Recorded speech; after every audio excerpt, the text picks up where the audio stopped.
तो किचन में मैं ये स्नेक प्लांट लगा रखी हूँ, वो मैं दिखा रही हूँ आपको। ये देखिए 2 छोटे छोटे पॉट में, देखिए कितना ज़्यादा है। मैं कल आपको बताई थी एक वीडियो में कि स्नेक प्लांट पूरे गमले को भर देता है। देखिए किस तरह से। अब इसमें स्पेस ही नहीं है, अब इसको खाली करके दूसरे गमले में डालना पड़ेगा। और ये छोटा सा एक मनी प्लांट है, ये देखिए बॉटल में लगा रखी हूँ मैं। और ये कलरफुल स्टोन डला हुआ है इसमें, ये एक मनी प्लांट। और ये बॉटल पहले भी मैं दिखाई थी आपको, ये मैं खुद बनाई हूँ जूट से। जूट की जो रस्सी होती है ना, एक बॉटल था और उसको जूट की रस्सी से मैं इसको डेकोरेट करके और फिर इसको मैं इस तरह से बनाई हूँ। तो इसमें पानी डाल के और ये मनी प्लांट लगा दी हूँ, तो ये अच्छा लग रहा है। और ये मैं बता रही हूँ कि मैं जो किचन में काम करती हूँ, सुबह में खाना बनाती हूँ, जब भी मैं खाना बनाती हूँ तो सिंक में एक ये छोटा सा टब रखती हूँ। और जैसे मुझे हैंड वॉश करना हो तो मैं इस तरह से करती हूँ, तो ये हैंड वॉश करने पे ये पानी इसमें गिरता है।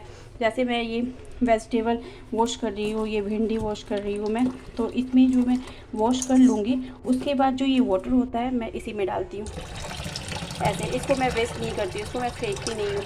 फिर से मुझे वॉश करना है तो फिर से मैं इसको वॉश करूँगी और फिर मैं इस पानी को इसी टब में डालती जाऊँगी और इसको फेंकूँगी नहीं। इससे क्या होगा, वाटर सेव होगा और आपका काम भी हो रहा है। और ये जो वाटर है ये बहुत ही हेल्दी वाटर हो जाता है। जो भी मैं दाल, राइस और सब्जियां जो भी मैं धोती हूँ अपना, इवन मैं यहाँ पे ऐसे कुछ छूती हूँ, उसके बाद मैं अपना हैंड वॉश करती हूँ तो भी मैं इसी टब में ही हैंड वॉश करती हूँ, पानी वेस्ट नहीं करती हूँ। और फिर इसको मैंने इसमें डाल दिया और फिर नीचे जो है सिंक के नीचे मैं 2 टब रखती हूँ। देखिए 2 टब रखा हुआ है, ये दोनों मिलाकर कम से कम इसमें 20 लीटर वाटर आता है। और फिर मैं जैसे ये भरता है ये टब का पानी मैं इसका उसमें डाल देती हूँ। और जब दोनों फुल हो जाता है तो उसको हम रात भर रखते हैं। ओवरनाइट रखने के बाद उसको अगले दिन जो है प्लांट में डाल देते हैं। तो बस ये डालने से मेरे बालकनी का जो प्लांट है वो बहुत ही अच्छा ग्रो कर रहा है। तो ये कितना सिंपल है, पानी भी आपका सेव हो गया और आप उसको फिर प्लांट में डाल दिए तो प्लांट भी बहुत अच्छा हो गया। प्लांट को कुछ भी फ्रेश नहीं चाहिए, प्लांट तो आपका छोटा हुआ चीज़ लेकर भी बहुत खुश रहता है। तो आप उसको ये वाटर डालिए और वाटर वेस्ट नहीं होगा, वाटर यूज़ भी हो जाएगा। और एक चीज़ और मैं दिखाना चाह रही हूँ, मैं आपको बताई थी किचन वेस्ट से मैं कंपोस्ट बनाती हूँ। तो ये देखिए 2 तरह का है।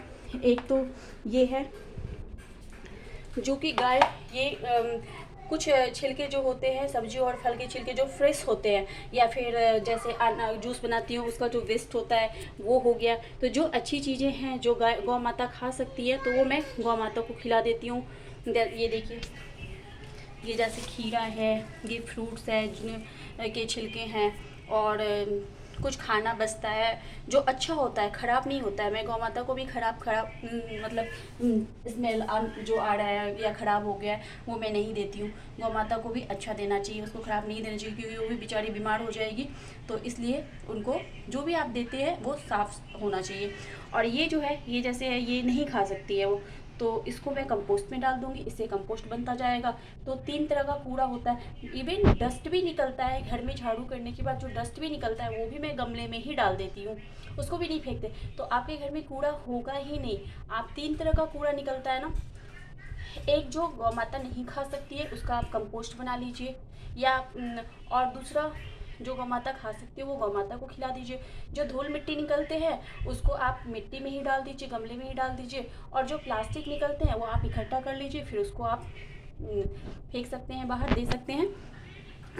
तो इस तरह से मैं कंपोस्ट बनाती हूँ। और इससे मेरा जितना भी गमला है, जितने भी प्लांट्स लगे हुए हैं सब कंपोस्ट में लगे हुए हैं, जिसकी वजह से मैं कुछ भी नहीं डालती, केमिकल डालती ही नहीं हूँ।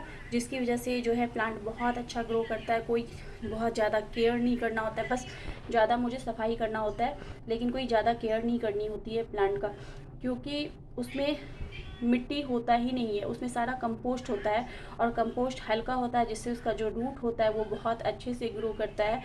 और हल्का भी वो मतलब क्या, उसमें एरेशन भी होता है, अच्छे से हवा जाता है अंदर तक। और मिट्टी जो होता है, मिट्टी बहुत हैवी होता है और वो बैठ